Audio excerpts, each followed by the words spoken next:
ولت کرد؟ آره رفت. دوستش داشتی؟ میدونم. با هم خوب بودین که؟ اینم میدونم. چرا ترکت کرد؟ خیلی فرق داشتیم با هم. تو که عاشقش بودی. دقیقا فرقمون همین بود.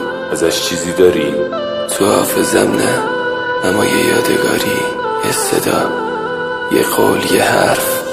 عشقم تو که میدونی من از تمام دنیا دوست دارم. بعد هیچ موقع من تو رو ترک نمی کنم که. بعد هیچ کس هم جای تو قلب من نمیگیره که. هیچ کس جا تو نمیگیره یعنی بیرونه.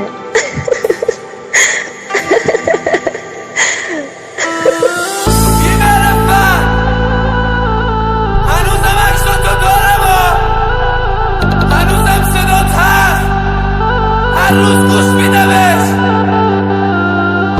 هنوزم همه لباسام بوی تو رو میده. کثافت با خودت تو هم دل بره بی پدر و مادر.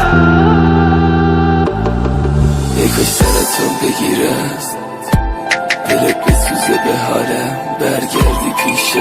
ای کاش توی بغلت بمیرم، حداقل میدونم که تنها نمیشه. ای کاش جواب آزمایشو بدن، دکتر بهم بگه 6 ماه دیگه نیستی. ای کاش اصلا برم تو خیابون یه ماشین بزنه بهم نفهمه هیچکی. ای کاش روی تخت بیمارستان تنهایی جون بدم آخر نرسید. ای کاش تو دوا چاقو بخورم، فریاد بزنم دادم نرسه به کسی. ای کاش نفرین مادرم میگرفت، شب میخوابیدم صبح بیدار نمیشدم.